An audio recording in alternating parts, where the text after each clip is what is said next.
Hello everyone, I'm Kylie of Kiley in Kentucky, and welcome to the first part in the 5-part series of Watercolor Lettering Basics here on my blog and YouTube channel. Today we're starting with materials and watercolors to be specific. So I'm just going to do a quick rundown of the different kinds of watercolors out there and all the different price ranges, and just kind of show you what they're like so that you can decide what kind you want to get started with. So let's go ahead and start with the cheapest watercolor palette out there, and this is the Artist Loft palette.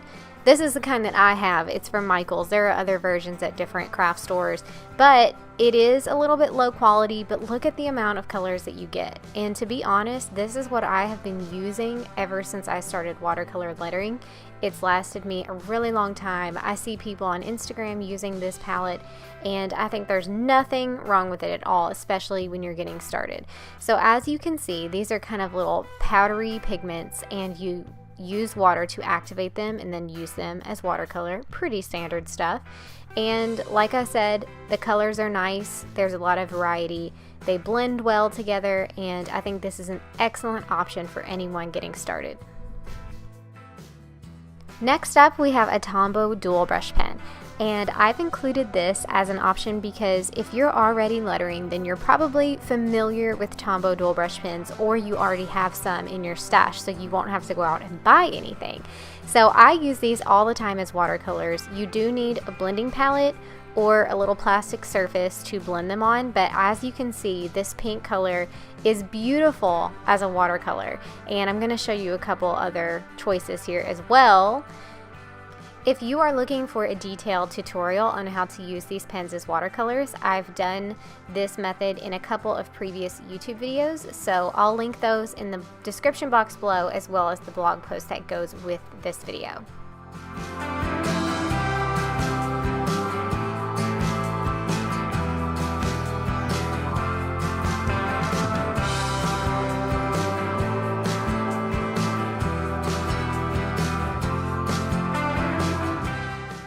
Next on the list, we have watercolor tubes.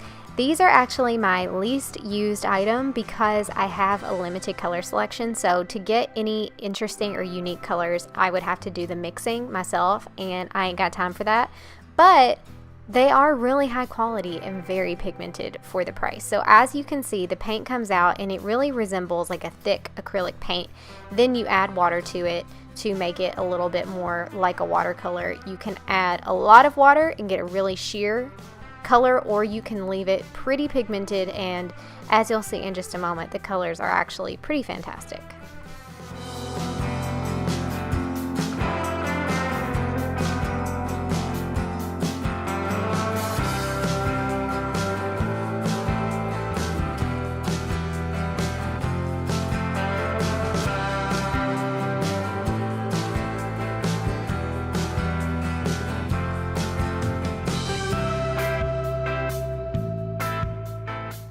And this is a highfalutin watercolor tube. These are Winsor & Newton watercolor tubes. They're quite pricey, and in my opinion, the quality isn't that much better than the ones I just showed you, except that in the long run, if you're hanging a watercolor piece in a room with a large window, or you're gifting a watercolor piece, the more high quality watercolors are probably going to last better and maintain a lot of the beautiful color quality.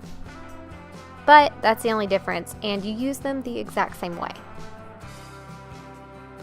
Next, we have what is my absolute favorite way to use watercolors, and that's these Radiant Concentrated Watercolors by Dr. P.H. Martin.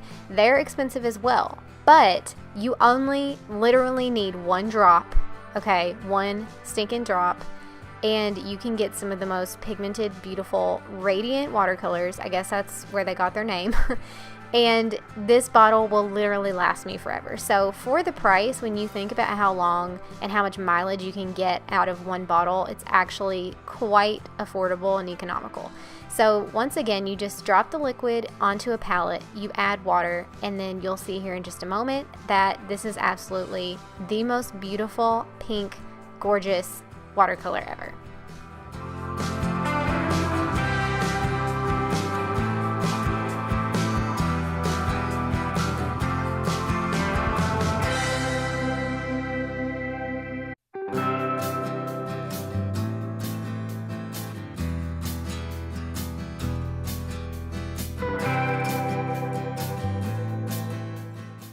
Last on the list, we have a Winsor & Newton travel set. So you can buy these kinds of sets in larger sizes with more color varieties.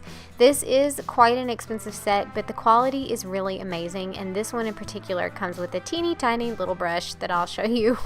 It's kind of too small for swatching some watercolors right now, but I've had a lot of positive experiences using this watercolor palette to create full pieces, especially with lettering, so I highly recommend this. It's really affordable for the size and the quality especially, so definitely think about picking this up if you're a little more serious about your watercolor lettering.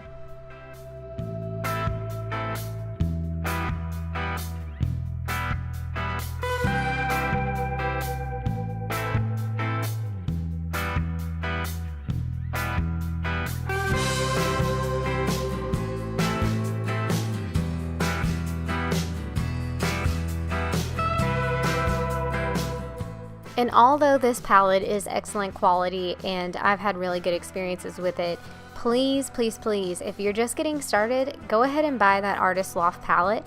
That's actually going to be what I use for the remainder of the videos in this series because it is the most affordable, it is really good for everyone, and it's especially great for the beginner. So starting to take a look at how things are drying, you can see the top two rows, which are our less expensive options. They still aren't dry yet, and they look just a little bit faded in comparison to the bottom rows, which are dry and are very vibrant, and they just look really great once they've dried. So that is definitely something to consider, but I can't emphasize enough that if you're just getting started with watercolor lettering, you don't need anything fancy yet. And I really hope this video has encouraged you to go out and pick out some new watercolors so that you can get started. In the next video in the series, we're discussing brushes, paper, and just the things you need to know about moving forward with watercolor lettering practice. So I'll see you next Monday with the second video in this series. Bye guys!